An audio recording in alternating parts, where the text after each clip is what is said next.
dafara e passé daka kasira dinamo sungalo e kungolo ati dugu wari ko dima fo dugu andugu dum warata de o koni kuma tala sa e ka sama moneto yi i yere ta sita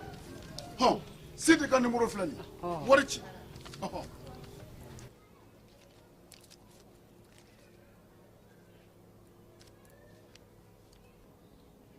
wari sera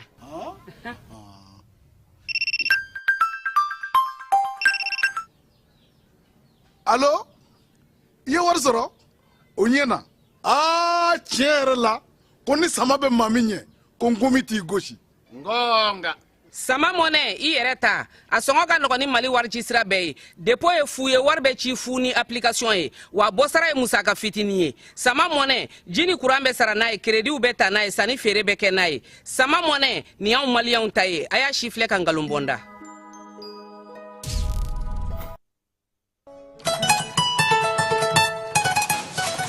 Va, oui, j'ai mon bac. Félicitations mon garçon, je suis fier de toi. Ici. Bon, maintenant que tu es bachelier, en bas que tu connais. Bon, pour voir au Canada, aux États-Unis, il y a trop. Et Mouna? Eh bien, où est-ce que tu es au Canada? Ah oui, tel père, tel fils. Nere nga kalanke. Mais amlo ko tu connais ça. Ay ambeta EduX là. EduX. Oui, EduX il y a quelques années, c'est eux qui ont fait les démarches pour ton grand frère. Ah bon? Et il a son master, il a commencé à travailler. Oui, allô? EduX, c'est une équipe expérimentée qui assiste vos étudiants dans l'admission universitaire, la demande de visa, l'accueil et l'installation et assiste vos étudiants jusqu'à l'obtention de leur diplôme. Choisir EduX, c'est s'ouvrir les portes des meilleures universités au Canada et aux États-Unis. Appelez dès maintenant le 76 54 18 57 et permettez à votre enfant de réaliser son projet d'études. Kabeni baaraw kɛcogo ɲuman sabatili ye Société Énergie du Mali ale bena mise à jour kɛ a ka compteur papier Isako bɛɛ lajɛlen na donna nataw la ni fɛrɛ kura min filɛ nin y'a dabɔkun ye ka se ka jigiya to ye ani baara kɛcogo ɲuman k'o sabati ani maa minnu bɛ baara kɛ courant na olu ni ɲɔgɔn cɛ nin compteur baaraw bena kɛ ka bɛn ni octobre kalo tile 16 ye san 2024 b'a fɔ kɛɲɔgɔn bɛɛ lajɛlen ye a bena code 3 de sɔrɔ chiffre 20 na ta o ta n'o kɛra aw fɛ nka a tɛna kɛ kelen ye bilen nin baara in hukumu kɔnɔna la ka se k'a kɛ a ka ɲa kɔdu nunu u bɛ da ɲɔgɔn kan cogo min na o de filɛ nin fɔlɔ i b'o don compteur bɛ sɔn o la i bɛ sɔrɔ ka filanan tugu o la compteur bɛ sɔn o la i bɛ sɔrɔ ka sabanan n'o y'a laban ye k'o tugu o la compteur bɛ sɔn o la EDM SA ko b'o kɛ ɲɔgɔn bɛɛ lajɛlen na dɔnniya nin baara kura min filɛ nin ye sago tɛ se ka kɛ a kunna baara hukumu kɔnɔna la n'o y'a sɔrɔ kɔdi minnu salen don aw bolo n'a ma la baara fɔlɔ a y'u la baara ka compteur la yanni nin mise à jour cɛ n'a ye gɛlɛya sɔrɔ walima n'a mɔgɔ bɛ kunnafoni dafalan na k'u b'a da u ka kɛɲɔgɔn bɛɛ lajɛlen kulo kan a y'an ka centre d'appel wele min ye 36 077 walima a ka taa an ka agence dɔ la kelen na. Pour identifier son numéro Move Africa Malitel, c'est très simple. Entrez le lien de la plateforme d'identification dans votre navigateur. Ensuite, entrez votre numéro de téléphone sans espace. Ensuite, entrez votre code de vérification reçu par SMS.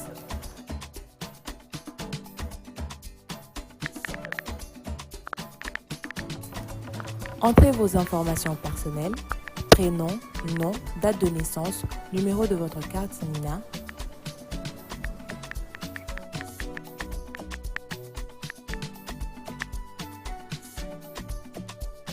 Chargez votre carte NINA et enregistrez-vous.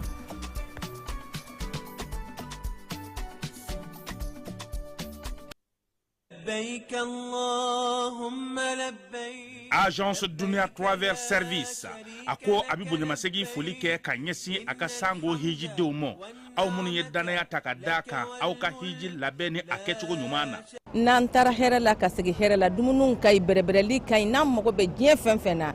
u b'a bɛɛ lajɛlen k'an ɲɛ donc an b'u fo k'u barikada directeur min tun b'an nɔfɛ n'o ye Amadu Mayiga ye a jɔra a jɔyɔrɔ la ɲɛmɔgɔya ko fɛn fɛn a jɔra a jɔyɔrɔ la ka nisɔndiya mɔgɔw la ka mɔgɔw bɛrɛbɛrɛ ka koto mɔgɔw t'a la mɔgɔw tɛ min dɔn k'a ɲɛ yira mɔgɔw la an y'o baara de sɔrɔ duniya la kumu kelen kɔnɔ a ko ka aw bɛɛ lajɛlen laduniya silamɛ minnu bɛ Mali kɔnɔ ani minnu sigiyɔrɔ bɛnnen don diɲɛ jamana wɛrɛw ma k'a fɔ san wɛrɛ o hiji ni o umura o baaraw labɛnw daminɛna ka ban o tumana aw minnu b'a fɛ ka hiji kɛ damu lakana ni basigi kɔnɔ agence dunuya a kɛmɛ ko fɛɛrɛ bɛɛ lajɛlen tigɛ ka hiji kɛcogo ɲuman kalanw bɛɛ lajɛlen labɛn ka bila aw ɲɛ min y'i k'a dɔn siyɔrɔ ni damu ye ka surunya aw ka bato kɛ yɔrɔw la dumuni lak'i ka sanuma o bi tobi ka bila aw ka bolo ka saga n'a ka waati bɛɛ lajɛlen la dɔgɔtɔrɔ jolenw olu bɛ aw nɔfɛ hiji kɛ yɔrɔ ani bato kɛ yɔrɔ wɛrɛw bɛɛ lajɛlen la yɔrɔ bɛɛ ani waati bɛɛ baw bolo kuma dɔ o ka fusa ne de sen ka di ye agence dunuya travel service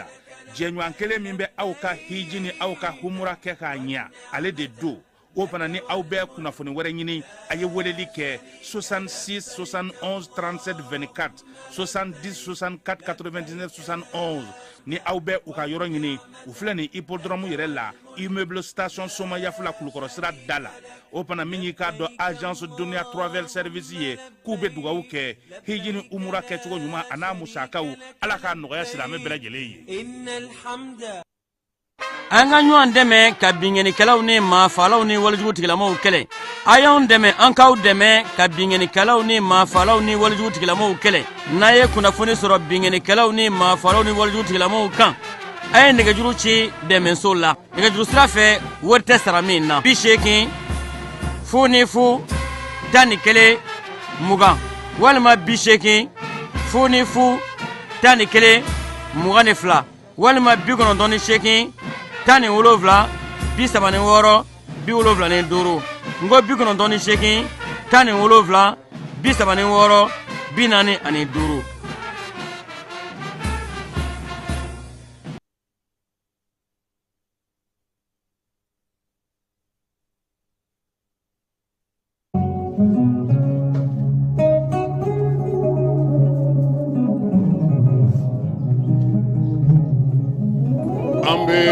Aw bɛɛ lajɛlen fo ka aw waleɲuman dɔn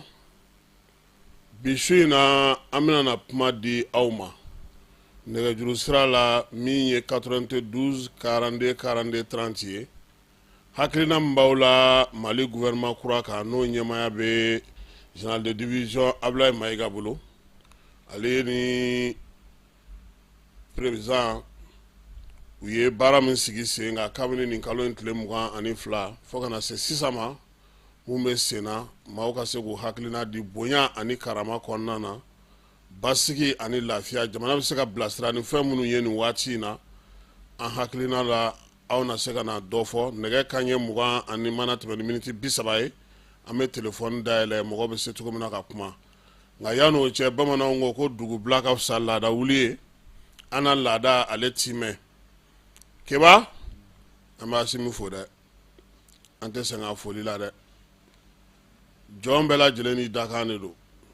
n'o tɛ don min ba bɛ tigɛ koro ka bɔ sofara ka na san fiɲɛ kɔrɔ ni bi ti kelen ye don caman de tɛmɛna yanni bi ka se Keba di ye mɔgɔ mɔgɔ kunkolo ye suma na ka na ɲɛ b'a fɛ dɛ taa ɲininka a ye waati joli kɛ tile la e ka gɛrɛ Sadio Kamara la bani k'a fɔ ko Menaka tun bɛ cogo di ko drapeau jiginna don min ko Menaka tun bɛ cogo di i ka jaw ɲininka ko Tenza Waten aw bɛ ka Tenza min fɔ nin Tenza Waten chef de poste tun ye ale de ye 2005-2006 Keba don caman tɛmɛna dɛ yɔrɔ Moroko ne taw b'aw ɲɛkɔrɔ Koro masakɛ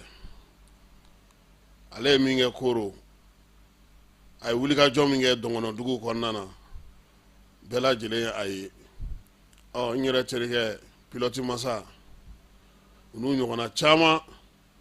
n bɛ masa wulen fo yan Keba diɲɛ don ka ca dɛ Gima bɛ to ka kuma dɔ fɔ a y'a sɔrɔ Jeliba b'a Sisogo la ko maa bɛ baro caman na ɲɛnafin b'i la kuma min na i bɛ ka dɔw baro i miiri bɛ dɔw la kuma min na i bɛ ka fɛn dɔ lakali i bɛ taasibila kɛ ka taa ko dɔw la Salif Keita ko bi ma to mɔgɔ min kɔnɔ ko n'u tɛ se ka to o kɔnɔ o de la Siramori Jabate b'a fɔ sa ko ban ka fisa janfa ye Keba maa caman tun bɛ kule la waati damadɔ la yan k'u ta ye Maliko ye u y'u da de dɛ Mali dun bɛ hali bi u t'a senkɔrɔma don yaasa an ka bɔ degun in kɔnɔ Falaye n'i donna mɔgɔ ka ba Asimi bɛ to ka kuma dɔ fɔ quoi o de don quoi c'est-à-dire i bɛ min dɔn t'o kɛ bani e be se min na e k'o kɛ dɔrɔn mani mɔgɔw ɲɛ b'a bɛɛ la o i be se i tɛ se e be se min na o kɛ dɔrɔn mani mais n'i tɛ min ɲɛdɔn n'i donna a la don o don e be to kule de la ten parce que i ka baara tɛ mɔgɔ ka don i dongo la o de ka ɲi fɛn fɛn bɛ kuntilenna di Mali kɔnɔ Mali kɔ kan an b'a bɛɛ fo falaye wallahi bɛɛ bɛ fili ka da i kɔnɔna tiɲɛ de kan mɔgɔ o mɔgɔ bɛ n ko fɔ Mali ko la ne b'a bɛɛ fo n b'a fɔ fana k'a kɔrɔ fɔ mɔgɔw ɲɛna hali i b'a fɔ ko minnu bɛ fanɛni banɛni kɛ kuma dɔw la i bɛ fɛn dɔ mɛn u da jɔn ko ala a dɔw ye tilɛkɛsɛ ye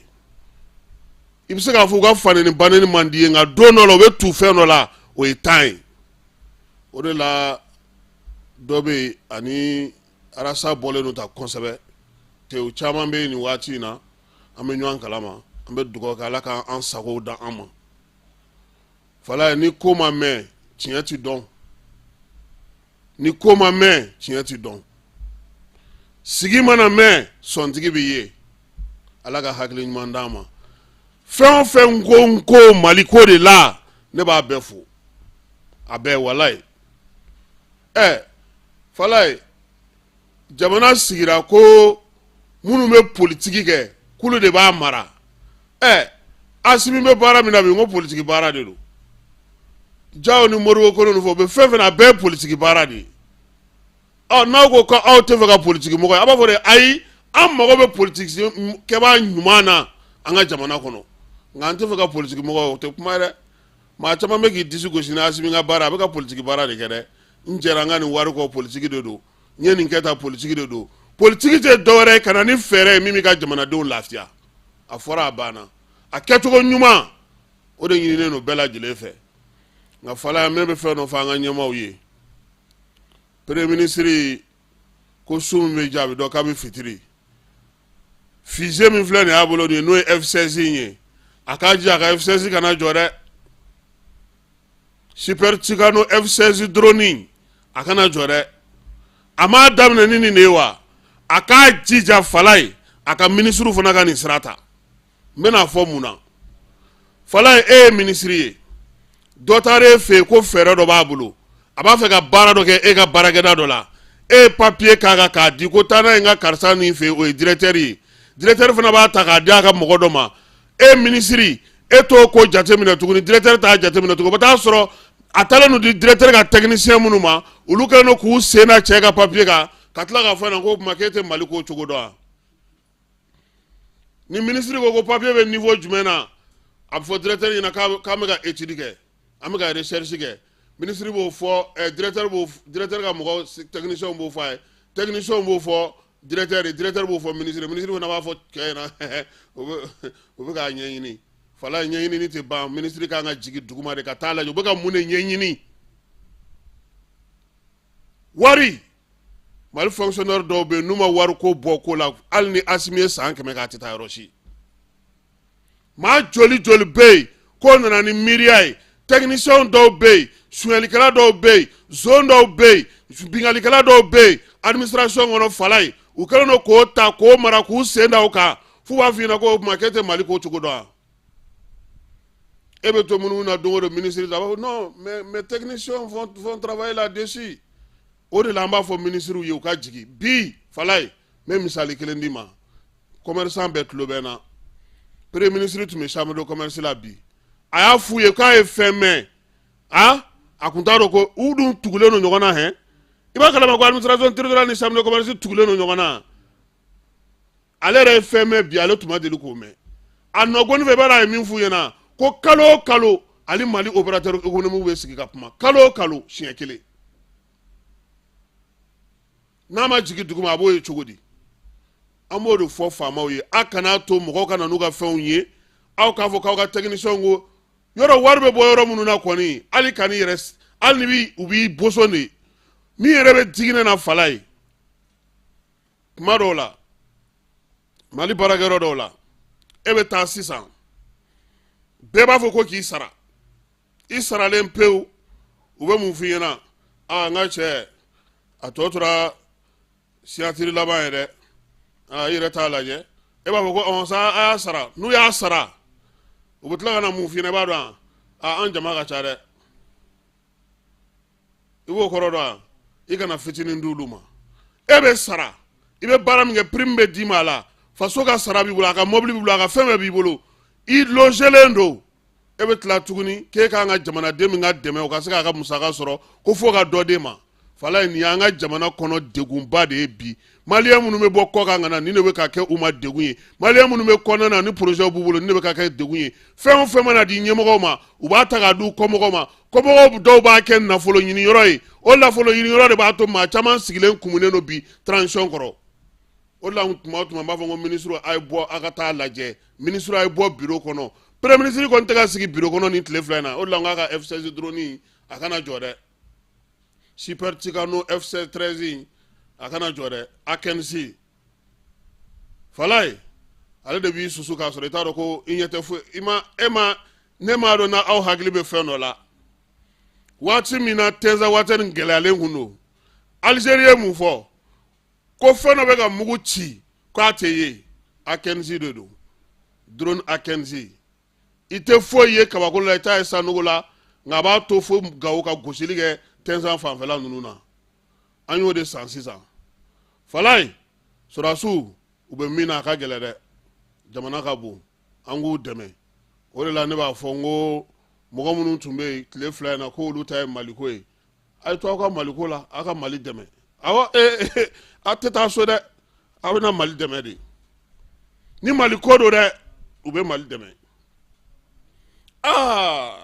falaye maako y'an sɛgɛn dɛ ne yɛrɛ sɛgɛnna maako de la n kɔrɔkɛ sɛgɛnna maako de la bɛɛ sɛgɛnna maako de la an ka maliko dɔɔnin fana kɛ sisan an k'o lajɛ sa fɛn o fɛn dɔw ko n'olu ta t'a la u yɛrɛ b'a f'i ɲɛna baarakɛyɔrɔ dɔ la an bɛ mun sɔrɔ a la clairement yɔrɔ wari bɛ baara yɔrɔ minnu kɔnɔ na olu tɛ o ni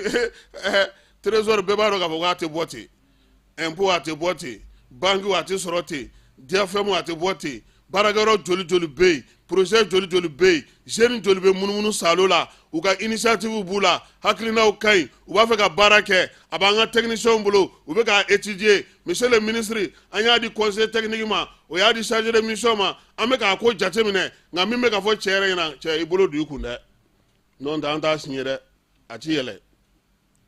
fala ɲɛmɔgɔw k'u hakili to nin na nin kɛlen don ka kɛ dusukasiba de an ka jamana kɔnɔ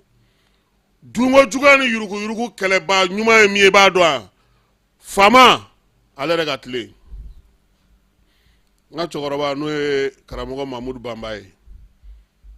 don la n y'a ta tiledu la a y'o de fɔ n na ko jamana kɔnɔ nso ye maa kelen de ye ne ko cogo di ko ɲɛma n ko misali k'an filɛ tiledu studio min kɔnɔ nin ye ko ne ni téléphone ni micro ni fɛnw taara ko ale yɛrɛ ale fana bɛ chaise fila ta gardien o mana an bɔtɔ ye n'an ye tabali y'o bolo don min an tɛ se ka an de bɛɛ kɛ zo ye ni ɲɛmaaw tilenna kɔmaaw bɛ tile ni ɲɛmaaw ma tile kɔmaaw bɛ kɛ sosofagala ye sisan Abulayi nacogo min filɛ nin ye a k'a jija a ka F16 kana jɔ dɛ bi a m'an bɛɛ girin fo k'an nalo ta keba kun bɛna ji min k'a ka sun tigɛ n ko keba i bɛ sun na dɛ ala ka n'i ci alamisa o alamisa i bɛ sun ni a so bɛɛ ye kelen ntɛnɛn ni alamisa a bɛ sun falaye nin ye ɲɛbila ye ɲɛbila min a dusukasi bɛ mɔgɔw kan kuma min ka di bɛɛ lajɛlen ye an ka jamana ka taa ɲɛ nka waleya ni kɛwalew ni sekow ni fɛnw na anw maliyɛnw an caman bɛ yen an da bɛ min fɔ ani min b'an dusukun na olu tɛ kelen dɛ n'an dun ma ŋaniya siri ala tɛ maa si minɛ i kɛwale ma koyi min b'i dusukun na ala b'o de dɔn i bɛ minɛ o de ma ala ka sababu ɲuman kɛ an ka jamana ye hali bi a so i ye min fɔ minisiriw ye u kana kɛ sokɔnɔ minisiri ye dɛ u ka kɛ kɛnɛkan minisiri ye u ka kɛ tiɲɛ minisiri ye u ka kɛ maaw dɛmɛbaaw minisiri ye u ka kɛ fantanw ɲɛjɔyɔrɔ minisiriw ye i ye min f'u ye u kana k'a ɲa mɛn ye u k'a lawaleya fala yanni k'i ta kɛ tiɲɛ fɔba ye don o don tiɲɛ baara n'i ye tiɲɛ baara o de bɛ bɛɛ lajɛlen nafa o de bɛ hali e yɛrɛ nafa an ka cɛkɔrɔba ko an ma ko ni a fɔra k'i ka ntura kɛ saraka ye kana taa yɔrɔ jan dɛ a fa i k'a di sigiɲɔgɔnw ma ni ntura dunna ka ban kɔni sigi bi ja b'a fɔ ko o don ko a n'a ka ko bɛɛ a ye nduranin fa dɛ an bɛɛ ka na jara a sen fɛ nka n'i taara saraka daminɛ misirida la ka kare kɔnɔna to yen falayi i ka saraka kɔni m'a fɔ a ti minɛ sa nka i ni sigiɲɔgɔn kɔni ti ɲɔgɔn sɔrɔ dɛ kebaw ka ji kunfɛ don o don i ka n'i jɔ ne da la k'an ye ɲɔgɔn sigi ɲɔgɔn ye an ti ɲɔgɔn sigi ɲɔgɔn ye o la dɛ su in na an bɛ Laurent Jakite fo ka Segu cɛ n'a muso denmisɛn ni maabakɔrɔ k'a bɛɛ lajɛlen fo k'a daminɛ Sebugu fo Pelengana Bugufiyɛ Bamanangi ka taa se Dar es Salaam ni Angoulême ni Bagadaji i jɔ wala n kana ɲinɛ an yɛrɛ ka so kɔ Hamidalayi A ni Hamidalayi B n k'olu fo ka Saada ka madrasa so fo ka Saada ka denbaya bɛɛ lajɛlen fo falaye numukɛ dɔ tun b'anw ka kare kɔnɔ so a tɔgɔ ye ko Basaro Basaro ye ko caman kɛ dɛ ala k'a da yɔrɔ sumaya ne kɔni tɛ ɲinɛ a kɔ kibaru dun min ɲɛ coronna cogo di n ko numu don jimɛ ɲɔgɔn na tɛ yan e ka maa olu de ye dilan bɛɛ de y'u dilan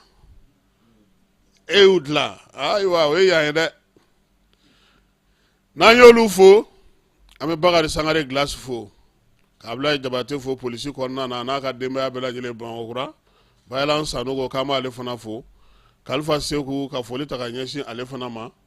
min ye nin waati in na Mamadu Sumunu an b'a fo ka Mamadu Nama Keyita k'ale n'a ka denbaya bɛɛ lajɛlen fo Bɛnbazɛn Mahukulu fana fo Maraka Samake an ka foli bɛ se a ma Bajaje Ayidara an yɛrɛ ka Zavia imamu dɔ yan Buwa Kulubali fɛ an b'a fo ka Buwa Kulubali ka denbaya bɛɛ lajɛlen fo min ye Savana Kone Binem Dolo Kanadakaw fɛ Tonton Raoul Ka Traoré Faustin Sila Ali Badara Kone Isere Justice do Mustafa Jawara Jaws Création Ariko Sakifo Sofa Ibrahim min ye fotigi Tunkara ye ka foli ta ka ɲɛsin Moribo Gino ma Musa Kan n'o ye Péajisu ka Musa Kan ye an yɛrɛ balimakɛ n'an terikɛ n'o ye Sadio Kulubali ye ka bɔ Timini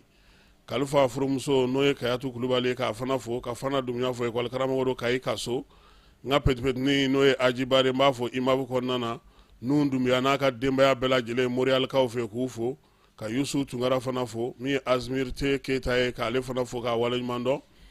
y'a fo fana a n'a ka denbaya minnu bɛ Mali la minnu bɛ kɔ kan k'u bɛɛ fo a n'a ka baarakɛlaw bɛɛ lajɛlen Torokɔrɔ Nantumɛlakaw ka denbaya k'olu fo an sigiɲɔgɔnw do yan Julio Santibagnes k'an b'a fana fo Moribo Dumbuya ka Segu Maru fo Mari Danbele min ye Madame Sali ye ni o ye Jaba Sidibe k'ale fo dugutigiw ka ɲɛmaaba Bamakɔ ya Seydou Sangare k'an ka foli bɛ s'a ma coordinateur Bakari Kulubali ale y'an ka cɛkɔrɔba ye a bɛ Koro barrage k'an b'a fo k'a waleɲuman dɔn Kucala mara la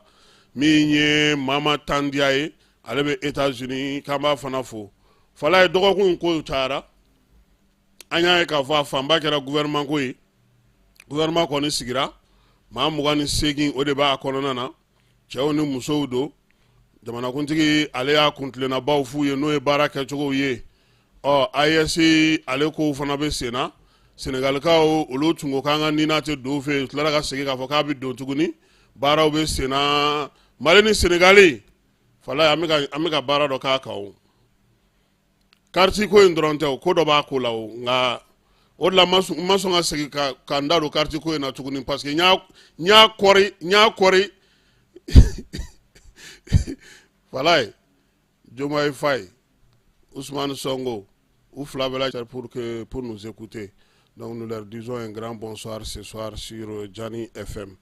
voilà an b'u fo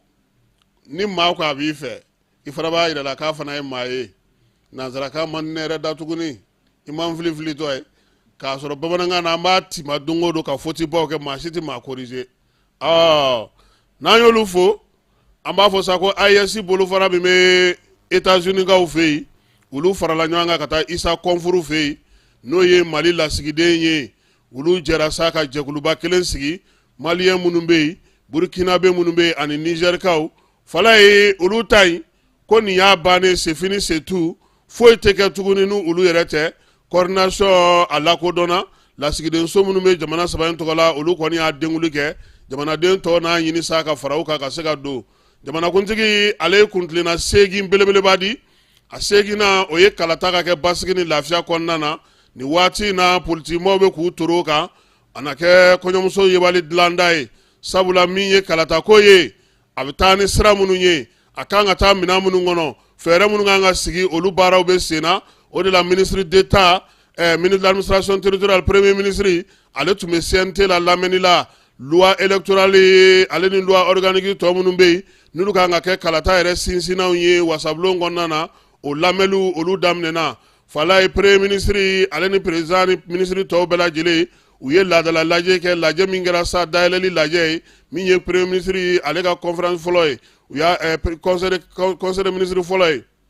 a kɛnɛ k'a ye maa caman ye kuma ta maa mun d'a fɛ ko laɲiniw ye min ye o ye lakana k'o sigi sen kan politiki fɛɛrɛ minnu bɛ yen bi n'o olu bilalen no sen kan baara ka se ka kɛ ni o ye bɛɛ lajɛlen bɛ se ka lafiya cogo min i n'a fɔ jamanakuntigi y'a laɲini a ko seko ni dɔnko kɔni k'o yɛlɛma k'o kɛ nafolo sɔrɔ yɔrɔ ye malikura hukumu kɔnɔna na ale bɛ n'o kɛ min ye malikura yɛrɛ sinsinnan ye bɛɛ lajɛlen k'a bila i kunna k'a fɔ ko a fɛn fɔlɔ o y'an ka seko ni an ka dɔnko ye ko wa ale bɛna n'o baara de kɛ ale yɛrɛ kelen tɛ dɛ ko jamanakuntigi na u dɛmɛ yaasa min ye seko ni dɔnko tigilamaa minnu bɛ diɲɛ fan 14 fɛ mali tɔgɔ la u ka wuli ka jɔ kɛ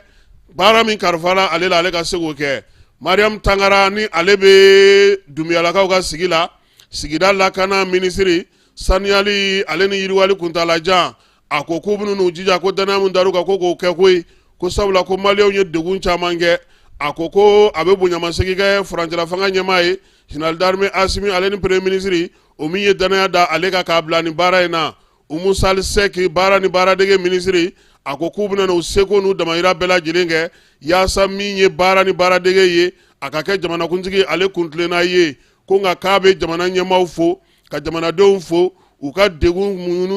muɲuw kɔnɔna na baaraba minnu bɛ yen n'o bɛna na se ka kɛ ale na i sen da a bilara maa min nɔ na o sen da yɔrɔ la yaasa ka se ka baara kɛ Bubakari Jane ne ale bɛ ji ni kuran minisiri kunna a ko ko ale b'a dɔn k'ale ka yɔrɔ in ma nɔgɔn koyi ko baara gɛlɛn b'ale bolo ko nka ko ale fɛɛrɛ min b'ale bolo fɛɛrɛ min bɛ EDM baarakɛla kelen kelen bɛɛ bolo fɛɛrɛ min bɛ EDM direction maaw bolo fɛɛrɛ min bɛ hali EDM biyɛdila bolo ko ale b'a fɛ bɛɛ k'i ka fɛɛrɛw kamaru ɲɔgɔn kan u k'a kɛ fɛɛrɛba kelen ye ka wuli ka jɔ kɛ yaasa laɲini ye min ye o bɛ se ka tɛmɛ cogo min na a ko a kɔni bɛ min dɔn énergie tɛ dilan ni kɔkanmaa ye dɛ so kɔnɔ yan a fura bɛ énergie maaw bolo a kɛra minnu bɛ kɛnɛ kan bi o minnu bɛ kɛrɛfɛ o énergie ka taa ka forontomugu bɔrɔ kɔrɔ ta a k'a kongo fala ye fo tisola an ka bɔ a la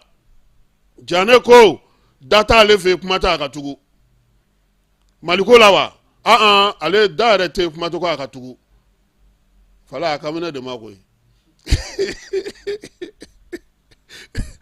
n'an bɔra ale la minisiri min bɛ bi n'o ye Bakari Tarawele ye an yɛrɛ kun y'a bisigi k'a fɔ ko y'an ka Bakari ye ja an ka Bakari tɛ nin ye baliku ye cɛkɔrɔba don ale bɛ fɛn fin jeninen dɔn a ko min ye ale nana sɔrɔ min kɛra ka ban ko ye jamana den bɛɛ lajɛlen ka kuntilenna ye o ale tɛna falen wɛrɛ don la o sabula maa si tun tɛ se k'a kɛ k'i bɛ baara kɛ n'i tɛ baara kɛ ni Asimi ka kuntilenna ye ale ni jamana ɲɛmaaw ka kuntilenna ye k'ale bɛna min sinsin bɛɛ ka wuli k'i jɔ k'i bolo di ɲɔgɔn ma yaasa yɛlɛmaba minnu bɛ yen bi n'o ye refondation ye o ka kɛ timɛfɛn ye ko wa ko ale tɛ sigi dɛ n'ale y'a mɛn ko maa bɛ se ka ko kɛ a bɛ t'i nɔfɛ dɛ on sont venus aider nous fala ye refondation tigi bɛ yen o Modibo Sidibe ye kuma dɔ fɔ mɔgɔw m'a faamu a ko ale ye refondation min boloda o de tɛ ka lawaleya nka a m'a fɔ ko jamana mɔgɔw tɛ ka baara kɛ bon n'i tɛ mɔgɔ lamɛn f'i bɛ k'a lajɛ i yɛrɛ ka kuma k'a kɛ mɔgɔ ko ye karisa de don i bɛ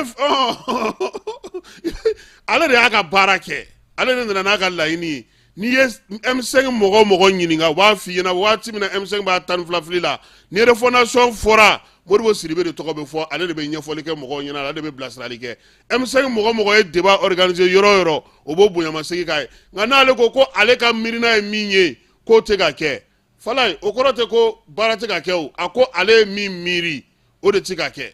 fɛn tɛ ka kɛ o de la ani k'a ta k'a yɛlɛma k'a ko foyi tɛ ka kɛ jamana kɔnɔ non Modibo m'o fɔ mɔgɔ ye Modibo bɛ ko dɔn a bɛ ko kɔrɔ dɔn a b'a dɔn a bɛ min fɔ a b'a yɛrɛ kalama bila maa tɛ koyi 70 tɛmɛna sa koyi n'an bɔra yen an bɛna Jɛnɛba Sanogo la n'ale bɛ jaralakaw ka sigi la ale bɛ musow den ani denbaya kunna a ko ko danaya min dara ale kan wa ko nin ye danayaba ye dɛ ko nka k'an k'an jɔ fɔlɔ k'a ka taasibila kɛ maaw ye maa minnu ye danaya d'a kan n'o ye général d'armée Asimi ye o min ye ale sugandi ka bɔ maa caman cɛla ka musow ni den ni du ka d'ale ma ko o na k'ale wolo tare ye ko wa ko musow k'u bɛɛ k'u cɛsiri dɛ fala ye musokɔrɔba ninnu u k'u funi k'u kɛ cɛsiri jala ye ale fana ko a tɛ fɔ ale ɲɛna k'i bɛ fɛn dɔ k'ale k'a sigi k'i filɛ dɛ F16 bɔlen don ka ban yɔrɔ kɔni drone ni fɛnw kɔni tɛ se ka to kɛrɛfɛ tuguni fala ye premier ministre a tilalen kɔni bɛɛ la conseil de ministre bannen ale yɛrɛ ye ministre fara ɲɔgɔn kan kuntilennaba minnu fɔra ka ji da o sɛnɛ kan a ko saba o saba la fond de souveraineté min bɛ yen n'o b'ale tɔgɔ la n'ale ye premier ministre ye ale fana jɛra 2 kɔ k'o fara jamanakuntigi ta kan jamanakuntigi bɛ ka waleya min kɛ bɛ ka maaw ɲɛji cɛ n'a ye a ka kɛ ka o baara kɛ sabula ale bolo o bɛ ka kɛ cogo min na o kɛcogo ka ɲi kosɛbɛ o b'ale kun minɛ bi premier ministre kabi dugu jɛra 6 heures kɛba ninnu min ka n'a jɛ a taara énergie la énergie maa caman nana sɔrɔ an tilala fala ye min ye premier ministre ye ani énergie maaw masalala énergie syndicat maaw ye kuma ta min ye énergie directeur o y'a bisimila bɛɛ lajɛlen y'i fɛla fɔ a ko k'a bɛ min ɲini énergie mɔgɔw fɛ k'a daminɛ duguma fo sanfɛ k'a bɛ ɲininkali kelen kɛ k'u ka t'o ɲininkali kɛ bɛɛ la ko e yɛrɛ bolo mun bɛ se ka k'an ka kurantanya in degun ye dɛ k'u ka bɛɛ ɲininka o la yanni kalo tile 5 cɛ k'a bɛ n'o jaabi minɛ u bolo wa ko énergie mɔgɔw a kana k'u ɲɛna ko wɛrɛ bɛna bila ka suma tuguni dɛ ale tɛ fama ye ma dɛ nin ye nali ye k'a ɲɛf'u ye nka don dɔ la n'u taara sɔrɔ a bɛ ka centrale dɔw lajɛ baara min bɛ ka k'a la a kana balo la dɛ a ko directeur ma a ka kɛ sisan directeur min ye a ka cɛsiri ni timinadiya ni wulikajɔ b'a la a ka dɔ fara o kan ministre o fana ko ka wuli k'i jɔ ko sabula u bɛna na sɛbɛn min di ale ma nin kalo in tile 5 fala ye ko ale tɛna daga sunɔgɔ kɛ dɛ a bɛ taa n'a ye ko tigi fɛ yen fɛɛrɛ min bɛ se ka tigɛ u kɔni ye min ɲini u fɛ ministre ni premier ministre ko énergie mɔgɔw ko foyi tɛ yen min bɛ se ka kɛ bi n'olu tɛ olu tɛ taa maa wɛrɛ ɲini diɲɛ fan si fɛ dɛ u bɛ min kɛ u k'o kɛ u y'a ɲini u fɛ fana u ka fɛɛrɛ ni dabali bɛɛ lajɛlen tigɛ fala ye min kɛra salo tilema la a ɲɔgɔnna wɛrɛ kana kɛ sunkalo kana kɛ dibi la premier ministre y'o ɲini u fɛ dɛ ko énergie mɔgɔw u bɛ se bɛ u ye u bɛ se ka ko kɛ u k'o kɛ maintenant laɲini minnu b'u fɛ u k'a bɛɛ lajɛlen kɛ sɛbɛn ye sɛbɛn min ni ale bɛ yɛlɛ n'o ye ka taa n'o ye kotigi yɛrɛ fɛ yen nɛgɛ tigɛyɔrɔ ye fanda ye fala ye ko zen ko u k'a bila u kun na olu de kow ɲɛnabɔ b'a ye ale yɛrɛ premier ministre nana olu de fɛ yen fɔlɔ a ka bɔli fɔlɔ la ka taa maa fɛ yen a kɛra énergie o kɔrɔ ko jamana ɲɛmaaw u hakili bɛ énergie de la fala y'a bɔlen a taara au conseil islamique la Usmani Sherif Madani Aidara n'a ka tɔndenw u bɛɛ lajɛlen y'a bisimila u y'u hakilinaw fɔ a ɲɛna au conseil ko gouvernement ka siège ɲini ka d'u ma o ko tɛ dɛ ko siège t'u bolo congrès ma kɛ ni siège tɛ a tɛ congrès kɛ fɔlɔ n'a ye congrès kɛ Sherif Usmani Madani Aidara ko premier ministre ma k'u dɛmɛ wajulu kɛcogo ɲuman na jamana kɔnɔ fala ye nin ye kuma ɲɛnama ye moraliser les prêches o ɲɔgɔnna ko ɲuman tɛ a bɛ dɔbɔ funteni n'a ni ɲɔgɔn cɛ nka fala ye bɛɛ bɛ se k'i ka dalala fana furan fɔlɔ bɛɛ bɛ se k'i ka dalala furan fɔlɔ yanni jamana ta ka se ni minnu sɔrɔla n bɛɛ da ka jamana k'olu lajɛ donc premier ministre a bɔra olu fɛ yen a taara Bamakɔ kura église évangélique protestant pasteur Ak Noa a y'olu fana bisimila olu kɔni y'a yira a la k'a fɔ u b'u jamana ka bolo kan fala olu fana y'o conseil ta ladege ko ka siège ɲini u fana ye anw catholiques anw bɛ kita fɔlɔ hiji la n'an nana ka bɔ yen tuma min anw ni premier ministre bɛ ɲɔgɔn ye a bɔra yen de a taara chambre de commerce la Ba Seydou Sila ale de chambre de commerce premier vice président ye Maju Sɛnpara tun tɛ yen Ba Seydou de y'a bisimila juraw bɛɛ lajɛlen tɔgɔ la Dagamasa ye dantigɛli kɛ ka ɲɛfɔli kɛ baara u nakun ye min ye o kɔfɛ kuma dira juraw yɛrɛ ma kelen kelen minnu bɛ fɛ ka hakilinaw kɛ ka ɲininkaliw kɛ olu y'o kɛ premier ministre k'u ma k'u k'a bila u kun na ko kalo o kalo k'ale n'u bɛ ɲɔgɔn ye wa kɔnna ko u bɛna jɛkulu min fɛɛrɛ min sigilen filɛ nin ye gouvernement ale ni kɛnyɛrɛyew ni ɲɔgɔn cɛ k'o ɲɛmaa ye ale yɛrɛ ye han a fana k'u ma u ka wuli k'u jɔ sɔrɔ bɛ se ka kɛ cogo min yiriwali bɛ se ka kɛ cogo min sunkalo nata in na an kana gɛrɛntɛ wɛrɛ kɛ ɲɔgɔn na tuguni fɛɛrɛ min bɛ se ka sigi sen kan aw ka cɛ tun bɛ yen dɛ sanu a ma kuma ta nka a kun bɛ yen Musa Galabu de kumana an ka Musa kɔni ale kumana i b'a dɔn ale ni Musa kumana ɲɛna b'i den d'a ma ka taa n'a ye Musa Galabu an b'a fana fo Segu don monsieur le ministre ale fana wari kɔni a bɛ wari dɔn Fala ye premier ministre ni kun y'a ka bi programme ye Kulubakaw fɛ yen jamanakuntigi ambassadeur dɔw nana ka n'u ka papier di min ye lasigidenw ye komi keba ninnu b'a fɔ k'an isolé don maa min isolé halisa ambassadeur bɛ taa ni ka segin la a dala su ni tile k'a isolé don hali bi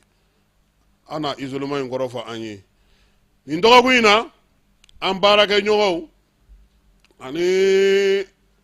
ani minnu bɛ ca kelen na Joliba Tele u y'olu ka papier minɛ u la lakodɔnni papier min ni jamana b'a d'a ma an y'a mɛn ko kumaɲɔgɔnyaw bɛ senna Fala ye an bɛ dugawu kɛ sa u ka se ka kɛ vérificateur ka rapport Fala ye nin dɔgɔkun in na o fana kuma cayara rapport min kɔnɔna na INPS ko juru min fɔra ko ale y'o ta k'ale m'o ta dɛ k'a bɛ société dɔw la o sociétéw la Fala ye staff service maaw olu bɔra k'u ta danganamaya kɛnɛ kan dɛ u ko dɔrɔmɛ kelen juru t'olu la dɛ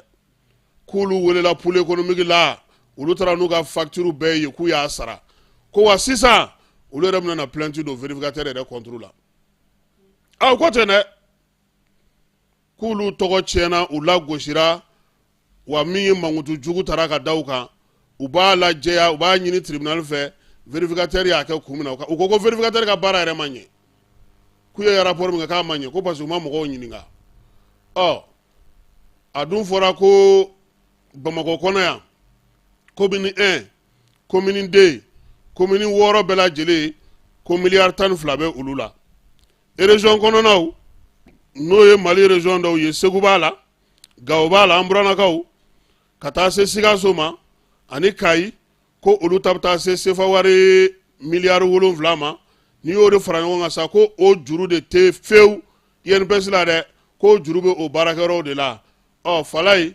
vérificateur ka rapport ko an kɔni bɛ bilasirali min kɛ vérificateur mɔgɔw ye a la a bilali bɔlɔlɔw sanfɛ u yɛrɛ k'a jateminɛ sisan fɛn min don ko don a ko ma nɔgɔn ni maaw ma tila ɲɔgɔn la kumali la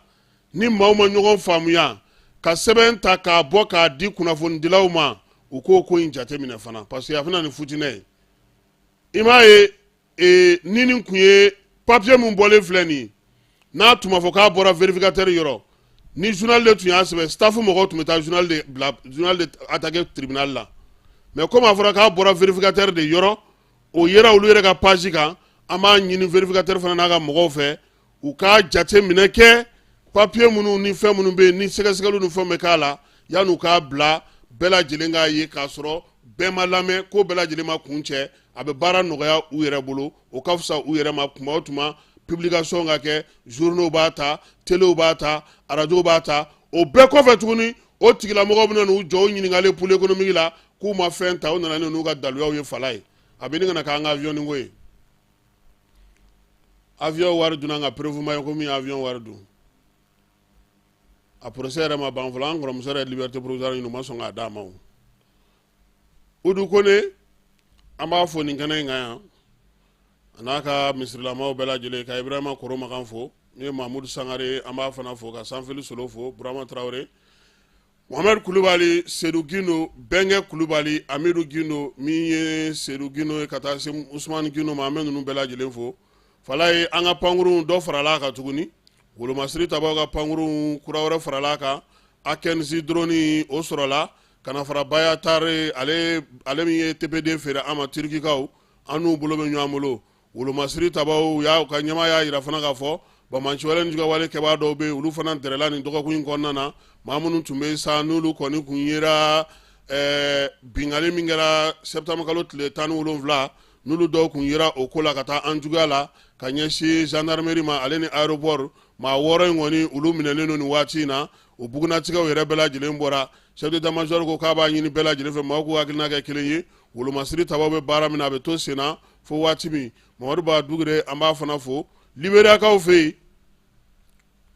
ko min ye Prince Johnson ye san 72 ale fatura Monrovia u ka dɔgɔtɔrɔso dɔ kɔnɔ a yera sa k'a fɔ ko min ye cɛkɔrɔba in ye waati nin y'a balikulama ye sa dɛ n tɛ anw b'a den da ni photo de dɔn a n'a ka surasi fu la fala ye nin tɛ maa denni ye u fɛ yen dɛ ale de Samuel Do Boso k'a tulo n'a nɛnw n'a fɛnw bɛɛ tigɛ ka tila k'a kɛ wotoro kɔnɔ ka yaala n'a ye Monrovia dugu kɔnɔna na kɔfɛ maa min ye fanga ta sa n'o ye Charles Taylor ye a n'o jɛra ka fanga baaraw kɛ ɲɔgɔn fɛ a y'a ye k'a fɔ k'o tɛ sigi o tɛ mago ɲɛ min kan a bolila ka taa san 11 kɛ Nigeria san 2008 a yɛrɛ de da y'a fɔ kunnafonidilaw ye ko min ye Burkinakaw ka Thomas Sankara fagali ye k'ale sen yer'o la koyi k'ale ye waleya kɛ Blaise Compaoré ka yamaruya kɔnɔna na maa kofɔlen a kɔni fo ka taa s'a ka saya ma sa min kun jɔrɔ b'a la o kun ye kiiri ko ye a dun kɛra u ka jamana sénateur ye min ye pɛrɛpɛrɛli tɔn dɔ o fana tun b'a tɔgɔ la église min bɛ yen n'o ka wajulu kɛ maaw kunna sa a tun bɛ o fana baara la u ka jamana kɔnɔna na fala ye Poutine ka avion n'ale bɛ taa dugu la ko a bɛ lakori ni avion caman de ye a bɛ escorter jamana dɔw bɛ a kun taara olu fɛ yen a bɛ wuli ka jɔ la o waati kelen fana na a ka jamana ministre min bɛ jamana wɛrɛw kunna olu fana bɛ wuli ka jɔ la ka se nin ko ninnu bɛɛ lajɛlen ma sa min ye Turki aw ka mɔgɔ ninnu ni maa tɛ ka kuma u fɛ ta u ka jamana in tɔgɔ ye di dɛ bɛɛ bolila ka bɔ yɔrɔ min ta Afghanistan irisiw taara yen k'u n'u bɛna na baara kɛ diɲɛ maa sini u tɛ ka baara kɛ Taliban k'u n'u bɛna baara kɛ fala ye ko dɔ kuma sera an bɛ nɛgɛjuru sira bila yaasa maaw bɛ se cogo min na k'u da don baabu la parce que n'an tora tancogo la fo ka taa dugu jɛ nin fana ka di aw ye anw dun fana a fɔra ɲɛna ko sɛgɛnnafiɲɛbɔ bɛ kɔmɔsuruku k'an ja an bɛ taa fan fɛ ka nɛgɛjuru labila 92 42 42 30 ni maa min b'a fɛ k'u da don an ka kuma na yaasa an n'u ka se ka baabu gouvernement kura mun sigira aw hakilina ye mun ye a la an ka o fɔ ɲɔgɔn ɲɛna. Agence Dunia Travel Service a ko a bɛ bonyamasegin foli kɛ ka ɲɛsin a ka sango hijidenw ma aw minnu ye danaya ta ka d'a kan aw ka hiji labɛn ni a kɛcogo ɲuman na. N'an taara hɛrɛ la ka segin hɛrɛ la dumuniw ka ɲi bɛrɛbɛrɛli ka ɲi n'an mago bɛ diɲɛ fɛn fɛn na u b'a bɛɛ lajɛlen k'an ye donc an b'u fo k'u barikada. Directeur min tun b'a nɔfɛ n'o ye Amadu Mayiga ye a jɔra a jɔyɔrɔ la ɲɛmɔgɔya ko fɛn fɛn a jɔra a jɔyɔrɔ la ka nisɔndiya mɔgɔw la ka mɔgɔw bɛrɛbɛrɛ ka koto mɔgɔw t'a la mɔgɔw tɛ min dɔn k'a ɲɛ yira mɔgɔw la an y'o baara de sɔrɔ duniya la. Kumu kelen kɔnɔ a ko ka aw bɛɛ lajɛlen ladɔnniya silamɛ minnu bɛ Mali kɔnɔ ani minnu sigiyɔrɔ bɛnnen don diɲɛ jamana wɛrɛw ma k'a fɔ san wɛrɛ o hiji ni o umura o baaraw labɛnw daminɛna ka ban o tumana aw minnu b'a fɛ ka hiji kɛ damu lakana ni basigi kɔnɔ Agence Dunuya a kɛmɛ ko fɛɛrɛ bɛɛ lajɛlen tigɛ ka hiji kɛcogo ɲuman kalanw bɛɛ lajɛlen labɛn ka bila aw ɲɛ min ye k'a dɔn siyɔrɔ ni damu ye ka surunya aw ka bato kɛ yɔrɔw la dumuni lak'i ka sanuma o bɛ tobi ka bila aw ka bolo ka se ka n'a ka waati bɛɛ lajɛlen la dɔgɔtɔrɔ jolenw olu bɛ aw nɔfɛ hiji kɛ yɔrɔ ani bato kɛ yɔrɔ wɛrɛw bɛɛ lajɛlen la yɔrɔ bɛɛ ani waati bɛɛ baw bolo kuma dɔ o ka fusa ne de sen ka di ye. Agence Dunia Travel Service jɛɲɔgɔn kelen min bɛ aw ka hiji ni aw ka humura kɛ k'a ɲɛ ale de do o fana ni aw bɛ kunnafoni wɛrɛ ɲini a ye weleli kɛ 66 71 37 24 70 64 99 71 ni aw bɛ u ka yɔrɔ ɲini u filɛ ni hippodrome yɛrɛ la immeuble station Soma Yafula Kulukɔrɔ sira da la o fana min y'i k'a dɔn Agence Dunia Travel Service ye k'u bɛ dugawu kɛ hiji ni umura kɛcogo ɲuman a n'a musakaw ala k'a nɔgɔya silamɛ bɛɛ lajɛlen ye. Ni bɛ wari ci i bɛ wari ci nɔgɔya la ni bɛ wari ta i bɛ wari ta nɔgɔya la. Sama mɔnɛ bi maliyɛnw jɔrɔna ko n'u hamina ko dɔn o de la sama mɔnɛ ma fɛn fara a ka wari cili musakaw kan wa a ka nɔgɔ ni Mali wari ci siraw bɛɛ ye a ma da aw ma dɛ sama mɔnɛ bɛ dɔ fara aw de kunna wari kan ni wari bonisi ye awɔ ni wari bonisi ye kɔni aw ka sanni kɛ ni sama mɔnɛ application ye aw bɛ wari sɔrɔ aw ka compte bonisi la ka daminɛ crédit la abonnement télé fo ka taa se kuran ni ji sarali ma aw bɛ bonisi sɔrɔ nin bɛɛ la n'a ka bonisi buguna dɔrɔn aw bɛ se k'a yɛlɛma aw ka sama mɔnɛ kɔnti la ka sanni wɛrɛ kɛ n'a ye walima ka taa wari jɛ bɔ an ka lasigiden nɔfɛ aw ye mɔnɛ bɔ aw yɛrɛ la a k'a si filɛ sisan ni sama mɔnɛ application téléchargeli ye Play Store walima App Store kan ka sɔrɔ k'aw tɔgɔ sɛbɛ ni sama mɔnɛ ye aw de kunna wari bɛ augmenter sama mɔnɛ i yɛrɛ ta awɔ kabini dɔgɔkun daminɛ na Mali ye gouvernement kura sɔrɔ gouvernement kura min ni maa 28 bɛ a kɔnɔ premier ministre kura o sigira bibi na gouvernement min sigira sa anw mago bɛ aw hakilina na ale gouvernement kan a b'a fɛ baara ka kɛ cogo di mirina jumɛn bɛ aw la nɛgɛjuru sira ye 92 42 42 30 ye k'aw hakilinaw di k'aw to aw sigiyɔrɔw la an ka se ka ɲɔgɔn masala ka ɲɔgɔn faamuya jamana ale kibaruyaw don ani ni fɛɛrɛ minnu hakilina minnu bɛ aw la ni bilasiralikan minnu b'aw bolo bɛɛ lajɛlen bɛ se ka weleli kɛ nɛgɛjuru sira fɛ yaasa an ka se ka baro kɛ su in na faamuyali o ka sɔrɔ baara la Falaye ale bi ya ka taa fara Keba Jalo kan n'Ala sɔnna ma an na miniti 30 ɲɔgɔnna kɛ an na kuma na aw ye a bɛ se cogo min na k'aw hakilinaw di an ma allo allo allo waaleykum assalam allo salaamaaleykum waaleykum assalam kori baasi tɛ yen an b'a la ta ni tɔgɔ ni jamu ne tɔgɔ Madu Sise Madu Sise k'an wele ka bɔ min k'a wele ka bɔ Faransi ka bɔ Faransi hakilina ye jumɛn ye gouvernement kura kan bon ni hakilina mun ye gouvernement ko in na an ye kɛlɛ kɛ changement mun nɔfɛ u ka continuer changement kelen in na ancien système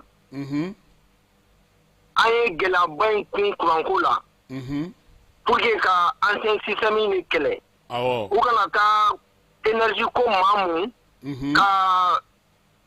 na ni ancien système dun ko ka kuran di ninnu bɛ se ka kuran wɛrɛ di mɔgɔ ma cogo jumɛn ka sɔrɔ kuran mun tɛ yen nɔ donc an ko k'an ka taa énergie solaire la cogo mun na ka thermique ko in dabila u ka taa n'o sira ye parce que ne ɲɛ bɛ mun natɔ la ministre kura in bɛ fɛ gɛlɛya fɛn fɛn tun bɛ yen nɔ n'u dɛsɛlen don a la ni jamanadenw bɛ ka gɛlɛya sɔrɔ a la ka taa k'o kow maa mun dɔrɔn ka taa élection kɛ ka mɔgɔ dɔw sigi n'o y'a kɛ an bɛ sigi an nɔkɔrɔ la dɛ donc an y'a décider ka gɛlɛyaba in kun ko an ka changement nin kɛ k'an ka k'an yɛrɛ ye donc fo jamanadenw fana ka accepter i tɛ se ka nɔgɔya i tɛ se ka i yɛrɛ sɔrɔ n'i ma gɛlɛya sɔrɔ o ye tiɲɛ ye an yɛrɛ bɛ Faransi yan nɔ gɛlɛyaba de b'an yɛrɛ kan yan nɔ parce que Faransi ni Mali bɔra ɲɔgɔn bolo ani Niger bɔra ɲɔgɔn bolo ani Burkina bɔra ɲɔgɔn kan gɛlɛyaba bɛ Faransi yɛrɛ kan yan n'o farala fɛn bɛɛ kan fɛn n'u ma fara saraw kan donc an k'a dɔn k'a fɔ gɛlɛya bɛ a mana kɛ cogo cogo yan ka fisa ni Mali ye mais an k'a dɔn k'a fɔ ko mɔgɔ si tɛna an ka dugu dilan n'an yɛrɛ tɛ dɛ o ye tiɲɛ ye dɛ voilà donc u kana n'a fɔ ko gouvernement kura in na k'u bɛna ko maa mun dɔrɔn ka ka ko maa mun dɔrɔn ka ta ka taa di policier dɔ ma ou bien ka a ta ka taa di Asimi yɛrɛ ma yen nɔ n'a kɛ a bɛ gɛlɛya a laban bɛ gɛlɛya a bolo dɛ parce que jamanadenw ye kɛlɛ kɛ changement nin nɔfɛ il faut pas an ka segin ancien système in nɔfɛ tuguni n'Ala sɔnna voilà donc o hakilina de tun bɛ ne bolo k'a fɔ en plus u ka bɔ mɔgɔ ko kɔnɔ Asimi ko ni Sogɛl ko in na quoi Sogɛl ye mun kɛ il est rentré dans l'histoire donc sinon transition in daminɛ la taafan foyi de tun t'u la donc n'i y'u jɔra donc il faut pas an ka ɲinɛ o yɔrɔ kɔ quoi Sogɛl bɛna tuma min na tasuma de tun bɛ yen nɔ n'ale tɛ mɔgɔ si se k'a ɲɛnabɔ donc a ka hakilina de kɛra ka jamana bɔ nin dingɛ kɔnɔ donc mɔgɔw kana kɛ fitiriwaleya ma quoi diɲɛlatigɛ la bɛɛ bɛ fili o ye tiɲɛ ye donc n'a sɔrɔ fili min kɛra la u ka yafa an ma u k'a to yen nɔ donc u kana gɛlɛya foyi ta ka ɲɛsin cɛkɔrɔba ma ayiwa a faamuna voilà donc o de tun bɛ ne bolo k'a fɔ merci beaucoup Voilà, et il y a un domaine, c'est quand il expliqué média quand quoi, mais on fait avec la gagne qu'on fait. N'ala sona. Aywa, ni ma follow hakilina e. Sabula amado nga fo bela jeleni hakilina do nagajuru sira ko ni 92 42 42 30 Mamoun ba fe sa ku dado anga babu la premier ministre kura sigira gouvernement kura sigira aw hakilina e munye okoina ka hakilina odi. Allo? Allo, Kasman Su. Ba nu su balma ke to ni jam ka wole ka bomi. Ko mo be di. Aro se ka wole ka bo Kalaban Kura. Kalaban Kura. Awa jarani. Bo foli ni tarnudo. O jarani. E ke ani lame bajekulu bela jelema. O ka foli da ka krengere ga nyesi transition fana dirigeant. O ami do ke premier ministre ko na ga gouvernement. Ata fanga ala ga duma. Amina ya rabbi. Point kelen bene ko bolo ka a sura premier ministre bon ka fo premier ministre yana. Aga visite kun folo mina ya ke ga nye synergie ma. Awo. Ni problème yere be maleon ka bibina. O e kuran ko e yere la. O che. Nu sera ka nyine go nyana bo. Akajala te surota fansala. Suro se ka ke kwa. Awo. Nere kenere baragilai. Debu mimbanga ambado. O che. Amin banga ban anyogona chama wore ga minumbu makutaka. Nu sera ga nyana bo. Akachala fe. Chama mbado be duguna kwa. O che. Sécurité rola go kono kuma te fo. Be nyebola. Awo Bara che. to sansi de tiere la ambu fo la kosobe. Bo vérificateur ga rapport min bora ga boga bi. Awo. Anta fo ka fo ko ayi min fo tientala. A chama ke ba yoro la. Dada munga ni entreprise. Pour que ka se ka i ka chakira ka se ka yoro fo courant. Bon ni courant te doni bembi ya damne la. Chama daru ni groupe ko oh musaka minnu b'a nɔfɛ bɛɛ b'a dɔn. A ma nɔgɔn dɛ. I y'a faamu. Oui. Bon dɔw ɲɛsi panneau fana ma tiɲɛ yɛrɛ la ni moyen yɛrɛ ti i tɛ ka i kɛ panneau kan. Oui. Bon moyen fitinin min an bɛ se ka adapter a la bon n'an ka sɔrɔ fitininw ye o ye énergie ka courant dili an ma. Premier ministre ka fɛn bɛɛ lajɛlen kɛ tiɲɛ yɛrɛ la n'u sera ka nɔ b'o la. O bɛ degun caman ta ka bɔ maliyɛnw kan de. Ayiwa o diyara n ye. Voilà o ye ne ka contribution ka d'u ma. Merci beaucoup. Hali bi an tila k'a ɲɛ ka di. Amina yarabi. Nɛgɛjuru sira ale ye 92 42 42 30 ye minnu b'a fɛ k'u da don an ka baro la premier ministre kura ni gouvernement kura a ko bɛ cogo di a hakilina ye jumɛn ye an mago bɛ bɛɛ lajɛlen hakilina na su in na allo. Bonsoir Kassim. Bonsoir n balimakɛ i b'an wele ka bɔ i tɔgɔ ni jamu. A y'an wele ka bɔ Kati ne tɔgɔ ko Bayilo. A. Ne tɔgɔ ko Bayilo Bayilo. Bayilo.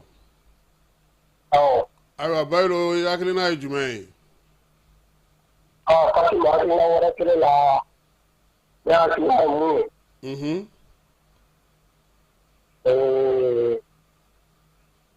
Ne b'a ɲini transition mɔgɔw fɛ. U k'u jija u ye ko min daminɛ. U k'a la kuwa. Awɔ. O ye mun ye. Kassim. Oui. Mali ko b'a ɲini ka se degré min ma. N'u b'a dɔn. A ye sira min ta u k'u jija. C'est-à-dire u ka jija ye. Ni cɛya fɛ c'est-à-dire kasikuru bɛ jalen don ne kan. Oui o ye tiɲɛ ye. Parce que Mali ko bɛ anw bolo cogoya min na. Mɔgɔ minnu bɛ Mali yɛrɛ kɔnɔ ne ma d'a la n'o y'a sɔrɔ Mali ko bɛ anw ni na ka se degré ma. n'a sɔrɔ o bɛ ka réaliser parce que an fɛn fɛn bɛ yan nɔ Kasimu an bɛɛ ye système kɔrɔ ye victime ye solution man ka ala ni kira de b'a dɔn ninnu nana u y'an ka yɛrɛmahɔrɔnya segin an ma Kasimu walahi bilahi o ni ala de bɛ k'a kɛnɛ fɔlɔ la an kun bɛ taga baarayɔrɔ la ne yɛrɛ tuma dɔw la ne tun bɛ maloya a ka fɔ yɛrɛ k'a fɔ ko ni maliyɛn tellement que mɔgɔw tun kɛra ma ninnu nana u y'an ka yɛrɛmahɔrɔnya segin an ma u ye sisan i tɛ Mali maaw don ka fɔ ka kari kelen kari fila yɛlɛma ni farafin dɔ bɛnna n'a tigi min minɛ k'a ba i la k'a fɔ ko mon frère wa k'a faamu ala ni ninnu sababu bon ne tɛ se k'a faamu k'a fɔ ko c'est-à-dire mɔgɔ damadamani bɛ yen mɔgɔ dɔw bɛ yen olu b'a essayer k'a fɔ k'u bɛ u ɲɛsin nin ko in ma ko ka nin ko in cɛ ka tɛmɛ an bɛ min kɔnɔ an b'a kɛ ni mɔgɔ kan ka kɛlɛ kɛ an de kan ka kɛlɛ kɛ k'a fɔ ko an bɛ yɔrɔ min na an ni jamana an ni u ka sigi ɲɔgɔn ma mais an k'a kɛlɛ kɛ parce que an bɛ min kɔnɔ an b'a kɛ bon n'a fɔra k'a fɔ k'an ye mɔgɔ sɔrɔ mɔgɔ minnu u y'an ka yɛrɛmahɔrɔnya se an ma an ye mɔgɔ sɔrɔ mɔgɔ minnu an bɛ se k'an kunkolo kɔrɔ ka bi an ye mɔgɔ sɔrɔ c'est-à-dire mɔgɔ minnu sababu la bi bi in na i mana taa yɔrɔ o yɔrɔ n'a fɔra k'a fɔ k'i ye maliyɛn fierté de don bon n'a fɔra k'a fɔ ko Kasimu dɔw bɛ k'a essayer k'a fɔ k'u bɛ to o feereku ninnu la k'a essayer k'a fɔ k'u bɛ kow cɛn u bolo u ka farali cɛ u k'u miiri o dɔ kɛra sa o man ɲi an bɛɛ taara ekɔli la an tilala ekɔli la an baara sɔrɔ cogo t'a la on a pris des risques an nana an se pɛri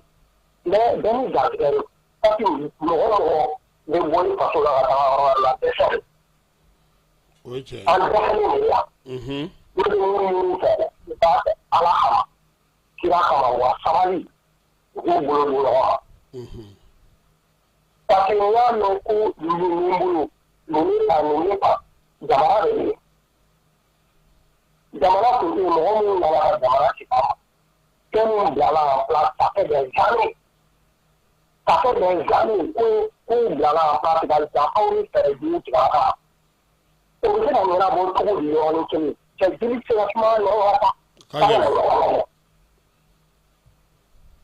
c'est-à-dire il faut que kow ka sigi sen kan dɔɔnin de ka sɔrɔ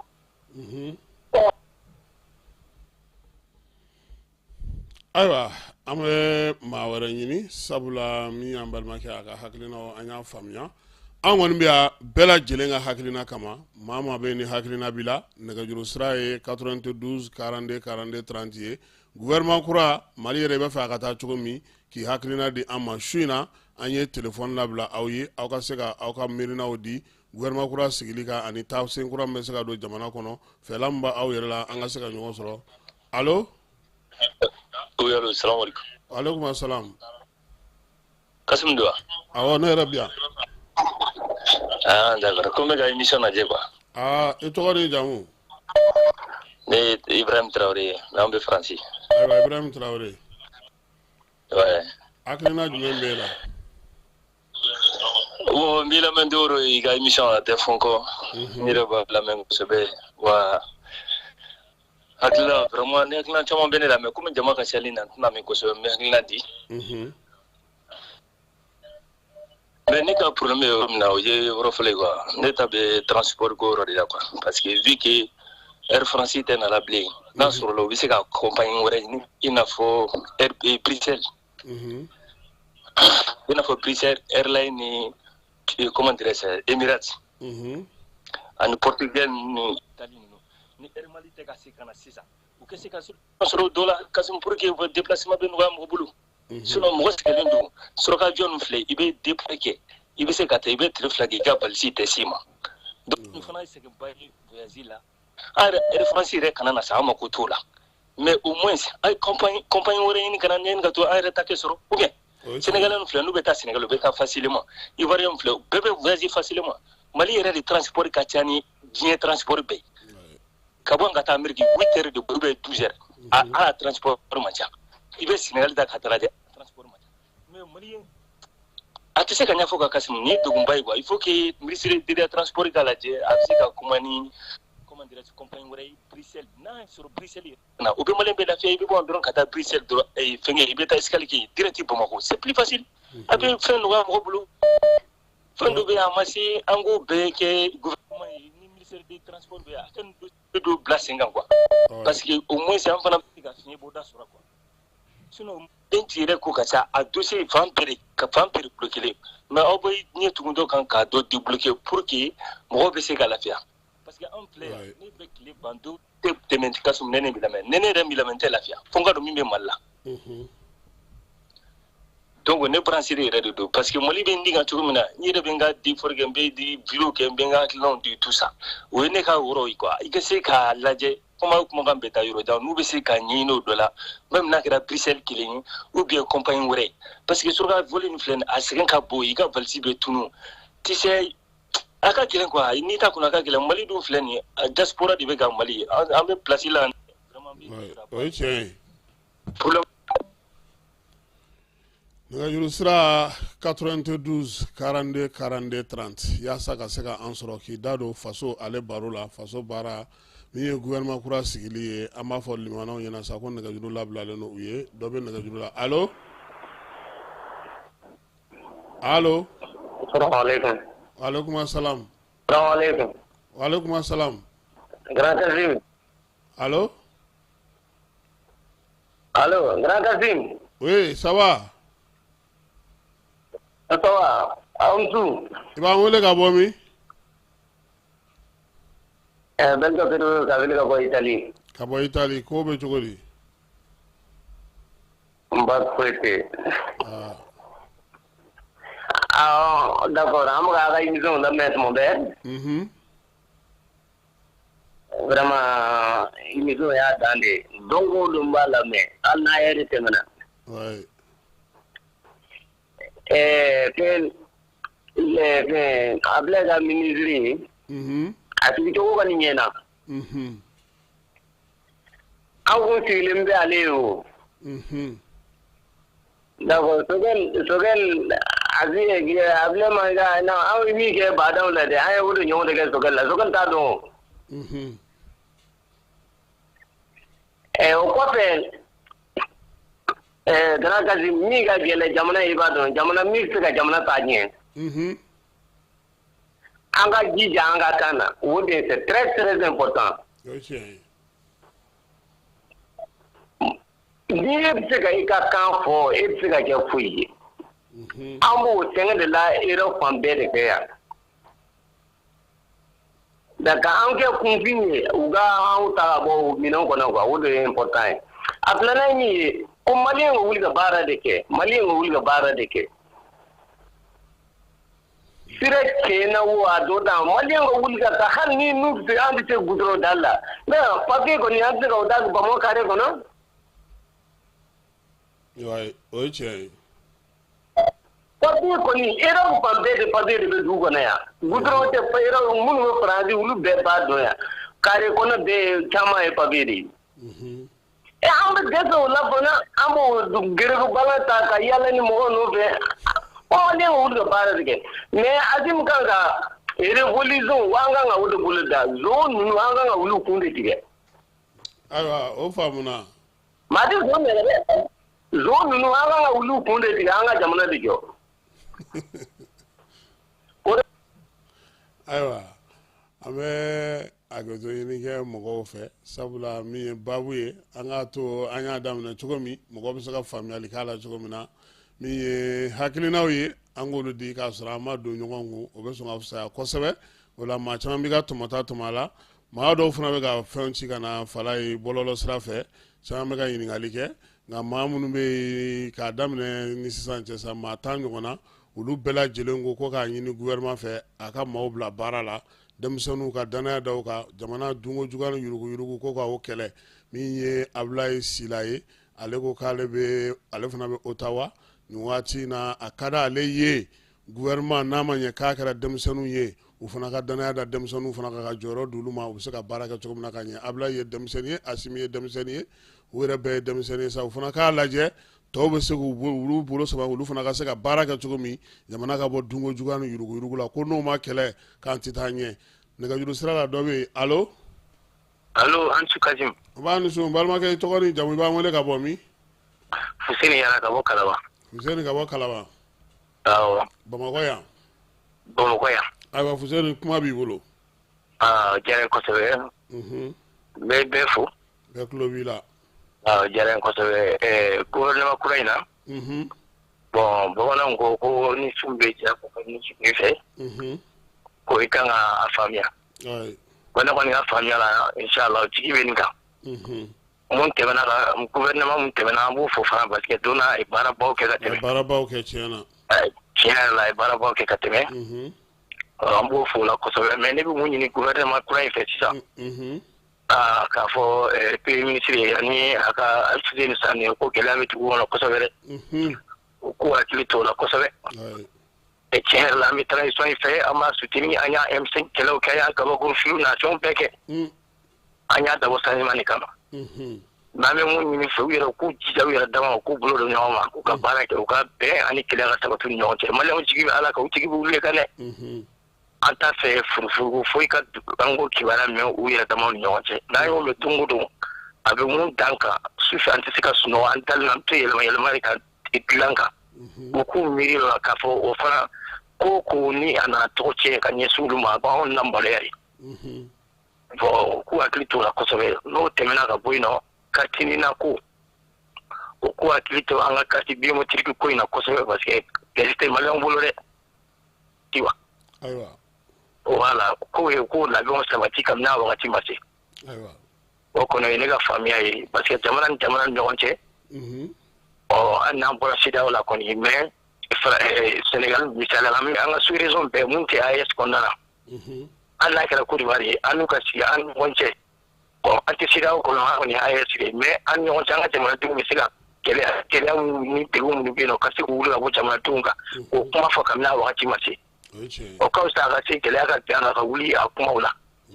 kana ko W Konate ale bɛ nin dugu in tɔgɔ fɔ ka gɛlɛn sa dɛ Oklahoma City o tɛna ye États-Unis ye ko an bɛ fɛn o fɛn na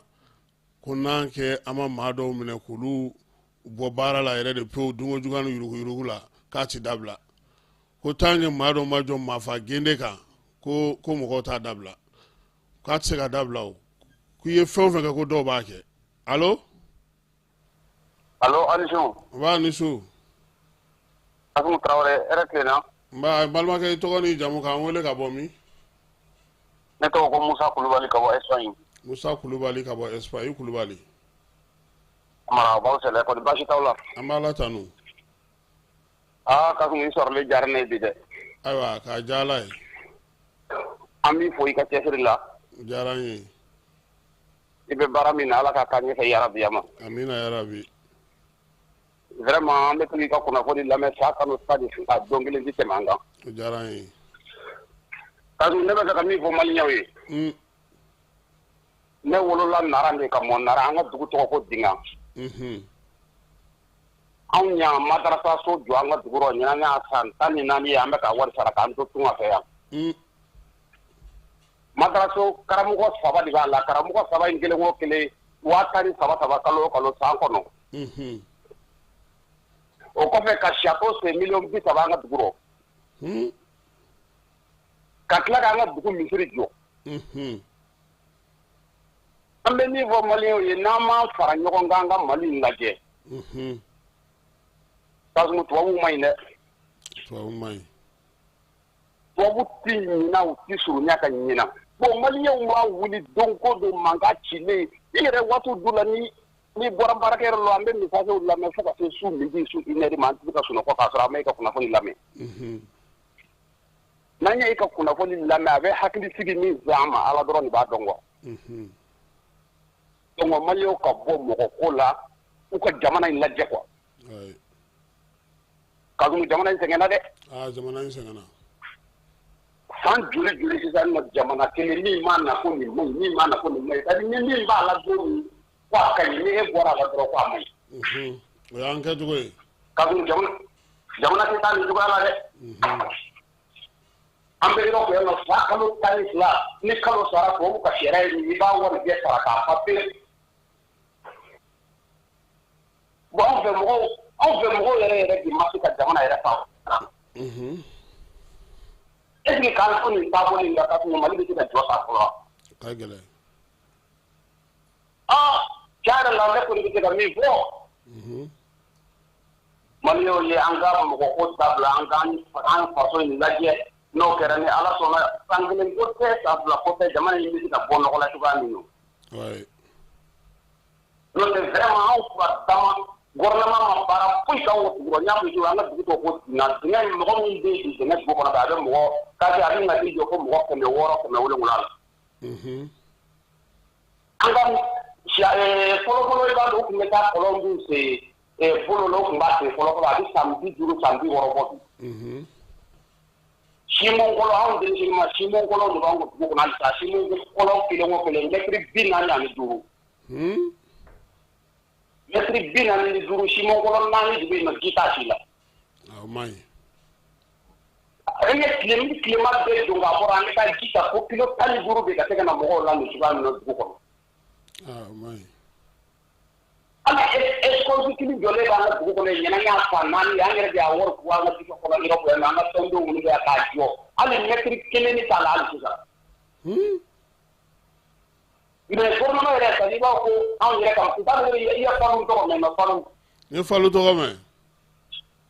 anw ka dugu ni Fanu cɛ 40 kilomètres dugu belebele Bamanan ni Suraka ni Maraka an ka sugu ni Jumasi don ye. n bɛ Fanu dɔn kosɛbɛ.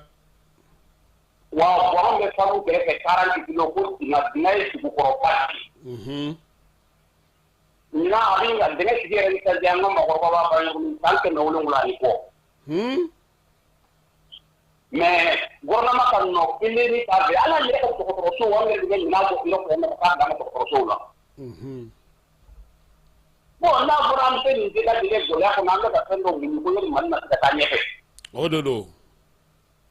Mali dan tɛ Bamakɔ min ye dɛ. bon yarabi. an bɛ e yɛrɛ fo kosɛbɛ vraiment ne kɔni bɛ san 1 ni kalo 6 bɔ bi i ka sɔgɔma fɛ 9 heures n'i ka se ka bila pewu dɔrɔn o b'a sɔrɔ ne yɛrɛ n'i ka ɲini ta. o diyara n ye. an bɛ baarakɛyɔrɔ la éditeur b'an tulo la an bɛ k'i lamɛn surafana ni wulada fɛ an bɛ k'i lamɛn su wa o fana an bɛ tila k'i lamɛn ka fara o kan. o diyara n ye kojugu. Ala kana jugu ci i la. amina yarabi. Ala k'a bolo mɛn a ka baara la. ami ala ka dugaw minɛ. a ye faso in lajɛ bɛɛ ka bɔ mɔgɔ ko la an ka faso in lajɛ n'o kɛra ni Ala sɔnna k'o bɛ ɲɛnabɔ. fala ye Ami Togo ale kɔni y'an fo min ye Mamadu Jara ye ko k'a tɛ jamana tiɲɛ dɔn dɛ k'a ka jamana tiɲɛ ɲini a ka jamana tiɲɛ dɔn yaasa olu bɛ se ka lafiya. waaleykum assalam balimakɛ i tɔgɔ ni jamu ka wele ka bɔ min. an tɛ Kasimu. n b'a ni ce. bon ne de Dawuda Kante ka bɔ Espagne. Dawuda Kante ka bɔ Espagne. waaw. ayiwa Dawuda ye hakilina ye jumɛn ye. bon ne hakilina tɛ dɔwɛrɛ ye c'est à dire que bɛn ni kelenya quoi. ne yɛrɛ Ivoirien malien de ye quoi. an bɛ jɛn ka dugawu kɛ niveau gouvernement de ye. oui. pour Ala ka ne nana tout dernièrement ça fait 2 mois n kɔ seginna ka na. n tɔtɔ nana Bamako maintenant bɛ frontière la. alhamdulillah ma wari nana o la quoi après bara ne la quoi ne ko mun de ko kɔrɔ ye bi dɛ c'est que vraiment la vérité an bɛ gouvernement fo yɛrɛ yɛrɛ quoi sinon Mali papier kun bɛ k'i bolo i bɛ don Mali la i b'a sara. c'est an minnu bɛ kɔfɛ nin ye hali ne yɛrɛ bɔra Maroc tout dernièrement la n nana Maroc kɛ Mauritanie ne m'o don ka taa le quoi. c'est à dire que si tu es malien vraiment tu es beaucoup respecté aujourd'hui avec ce nouveau gouvernement quoi. ayiwa o diyara n ye. voilà an bɛ jɛn ka dugawu kɛ Ala ka barika don ni faama na pour que an ka bɔ tubabu ka jɔnya la ɲɛ ma quoi la vérité an nous panafricains moi je suis très panafricain. ne bɛ se k'a fɔ le gouvernement actuel quoi ne bɛ ninnu fɛ ɲɛ ma c'est à dire que ne tɛ se k'a fɔ k'a bila dan na quoi bilahi. ayiwa. mais ne kɔni bilahi hali ne bɛ n ka nafilasi kɛ choix ne bɛ dugawu kɛ ninnu ye quoi walahi c'est à dire que o bɛ siran min kan c'est à dire que ça ne se ka fɔ trop quoi c'est à dire que mais do bala ko mais la vérité mi le fo quoi la vérité mi fo mi ala ka baraka du la ka baraka du shila ka baraka islama bele gen shila ala ka sutra jom ala ka nunu sadi ala ko sankoro ta quoi ouais également fo vraiment merci beaucoup ala ka shura dama ko mo ka shalin na mini bla vraiment merci beaucoup falay ko demiseno be na shiwe santani segina gurulay touré ale be kala comme nambugu o dugu jumɛn ko denmisɛnnin fɛn fɛn bɛ mali dugu o dugu la ko gouvernement ka baara d'a bɛɛ ma k'a bɛɛ ka baara kɛ mairie la ka maire fana bila baara la ko baara bɛ yen ko mɔgɔ bɛ ɲɛnawoloma de la baara la ko baara bɛ yen ko wa ko maa minnu bɛ yen n'u bɛ jɔ kare kun na ka fɔ k'u bɛ ka baara ɲini ko gouvernement kana to maa si ka jɔ kare kun na k'u bɛɛ ta k'u don fɛn dɔw la ɲamancɛw bɛ yen yɔrɔ furaw bɛ yen ko hali ni ye baarakɛla lajɛ a ko maa minnu bɛ baara kɛ tile la ko n'olu nana yan olu bɛ 300 di dɔw ma 400 bɛ di dɔw ma ko gouvernement bɛ se ka fɛɛrɛ tigɛ k'olu ta k'olu bila baara la ko yɔrɔ bɛɛ nɔgɔlen yɔrɔ bɛɛ tiɲɛnen ko mɔgɔ bɛɛ sigilen don Bamakɔ ko mɔgɔw tɛ baara kɛ et puis nin ka kuma bɛɛ tɛ se ka fɔ koyi nin diminen don nin ko ka dɔw yɛrɛ lasegin ko ka dɔw segin ko ka taa so ten ko dɔw nana yan u tɛ paga la ko k'u to ten fɛn na ten k'o man ɲi wa kɔnɔ ko duguba tɛ se ka kɛ yɛrɛmabila yɔrɔ kɛ yɔrɔ ye fo fanga k'a jɔ a jɔyɔrɔ la o ko ninnu na dɔ bɛ nɛgɛjuru la wa allo balimakɛ i tɔgɔ ni jamu k'an wele ka bɔ min Espagne kaw a bɛ cogo di i tɔgɔ ni jamu Madani Jakite fila wɛrɛ wa awɔ fila wɛrɛ don tɔtɔ kasi ma su M'a ni so somɔgɔw don an b'a la tanu i yɛrɛ dun ala ye baasi foyi t'an na yan nɔ an ka kɛnɛ wa k'ayi ayiwa i hakilina ye jumɛn ye gouvernement kura kan ka sun ne hakilina ye gouvernement kura kan don o don su fɛ n'an bɛ n'an place an bɛ dugawu kɛ ala k'u ka baara ta ya ala k'u dɛmɛ ya ala ka maliyɛn den bɛɛ lajɛlen kan bɛn ya taabolo kɔni ka di tiɲɛ yɛrɛ yɛrɛ la kɔni